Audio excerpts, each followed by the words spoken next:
অশান্ত মুর্শিদাবাদে ঘর ছাড়া বহু, রাজ্যকে তুলোধনা দিলীপ ঘোষের। দেশভাগের থেকেও ভয়াবহ পরিস্থিতি, 21-এর ভোটের পরেও এই অবস্থা হয়েছিল। ভারতে এটা কল্পনা করা যায় না, এই সরকার দেশের আইন কানুন মানে না, মন্তব্য দিলীপ ঘোষের।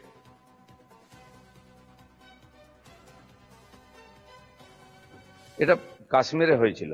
কাশ্মীরের লোকেরাই ভারতবর্ষের মধ্যে উদ্বাস্তু হয়েছে। আমরা সারা দুনিয়া থেকে লড়াই যুদ্ধ হোক যাই হোক, দেশ ছেড়ে লোকে অন্য দেশে যায়। আজকে প্যালেস্টাইনে হচ্ছে, সিরিয়াতে হচ্ছে, কাশ্মীর এক সময় ছিল। আজ কাশ্মীরের লোক কাশ্মীর ছেড়ে কোথাও যাচ্ছে না, ফিরছে। কিন্তু পশ্চিমবাংলার লোক পশ্চিমবাংলার এক জেলা থেকে অন্য জেলায় যাচ্ছে বা পশ্চিমবাংলার বাইরে চলে যাচ্ছে। এটা 21 সালে ইলেকশনের পরেও দেখেছি, বহু লোক বাংলা ছাড়া হয়েছে। আর এখন মুর্শিদাবাদের লোক মালদাতে নদিয়াতে চলে যাচ্ছে বা অন্য জায়গায় আত্মীয় বাড়ি চলে যাচ্ছে। তো আজকে দেশ ভাগের চেয়েও ভয়াবহ পরিস্থিতি অভিনব।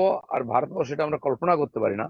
তার মানে কি ভারতবর্ষের সব জায়গায় সংবিধান লাগু নেই, সুপ্রিম কোর্ট চলে না, সেন্ট্রাল গভর্নমেন্টের কি ওখানে হাত নেই? এটা এখানে এমন একটা সরকার হয়েছে, দেশদ্রোহী সরকার, যে দেশের আইন কানুনই মানে না।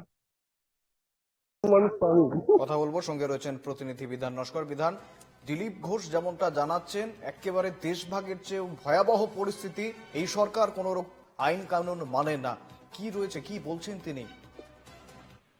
একেবারে দেখো, সম্প্রতি মুর্শিদাবাদের যে ঘটনা, সেই ঘটনাকে তুলে ধরে একেবারে দিলীপ ঘোষ, বিজেপি নেতা দিলীপ ঘোষ, তিনি যেমনটা জানাচ্ছিলেন যে একেবারে দেশ ভাগের সময় যে পরিস্থিতি তৈরি হয়েছিল বা মহিলাদের যে সংগ্রাম নিয়ে বিভিন্ন বার দেখা গেছে যে একেবারে তাদের সম্মান নষ্ট করার চেষ্টা চলছে, পাশাপাশি ঘর বাড়ি একেবারে ভাঙচুর করা হচ্ছে। মুর্শিদাবাদের যে ঘটনা, সেই ঘটনাকে সামনে এনেই একেবারে তিনি কিন্তু যেটা জানাচ্ছেন যে পুলিশ প্রশাসনের ভূমিকা নিয়েও প্রশ্ন তুলছেন।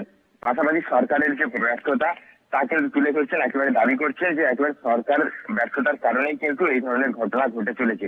প্রথম দিকে যে এই ঘটনার সূত্রপাত যখন হয়েছিল, তখন কিন্তু একেবারে পুলিশ দ্বারা কন্ট্রোল করা হয়নি বলেই সিচুয়েশন এইদিকে গড়িয়েছে এবং শেষমেশ কেন্দ্র বাহিনী নামানোর পরেই কিন্তু এই মুহূর্তে মুর্শিদাবাদ বা মালদা কন্ট্রোলে রয়েছে এবং পুলিশের তরফ থেকে যে ভূমিকা চোখে পড়ছে তা কিন্তু একেবারে যথেষ্ট নয়। পুলিশকে আরো সক্রিয় হওয়া দরকার এবং প্রশাসন অর্থাৎ সরকারের তরফ থেকে পুলিশকে খোলা হাতে ছাড়া দরকার, এই ভাবেই কিন্তু তিনি মন্তব্য করতে থাকেন। এছাড়াও কিন্তু একেবারে মুর্শিদাবাদের যে ঘটনা, তা কিন্তু একেবারে নিন্দনীয়, ঘৃণ্য ঘটনা।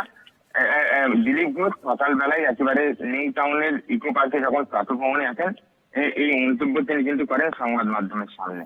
একেবারে বিধান, যেমনটা আমরা দেখছি মুর্শিদাবাদের পরিস্থিতি, সেই অশান্তি দমাতে শেষমেশ হাইকোর্টের নির্দেশে কেন্দ্রীয় বাহিনী নামাতে হলো। সাধারণ পুলিশ প্রশাসনের উপর, রাজ্যের পুলিশ প্রশাসনের উপর ভরসা নেই সাধারণ মানুষের।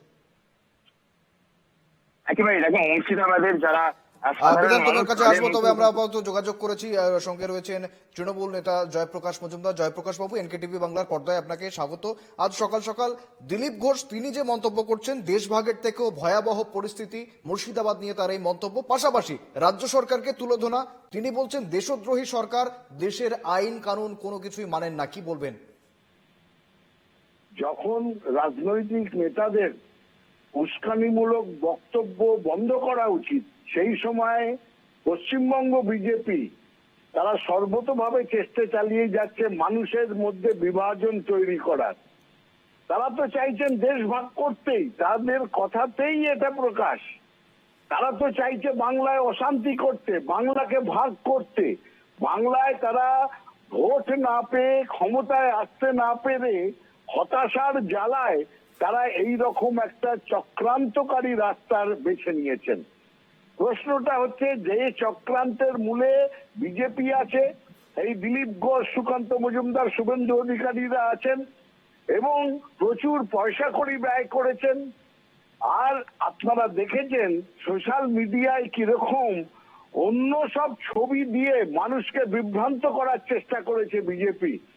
অতি কদর্য এই চেষ্টা, বাংলাকে অশান্ত করার চেষ্টা, এদেরকে প্রথম জেলে পড়া উচিত।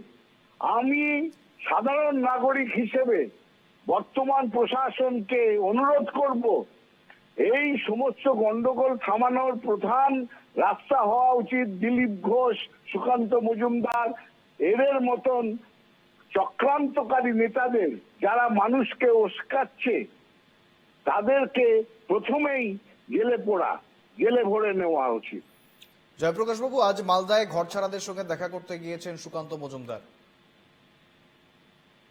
না, সেখানে তো প্রশাসন ব্যবস্থা নিচ্ছে, উনি গিয়ে আরো উস্কানোর চেষ্টা করছেন।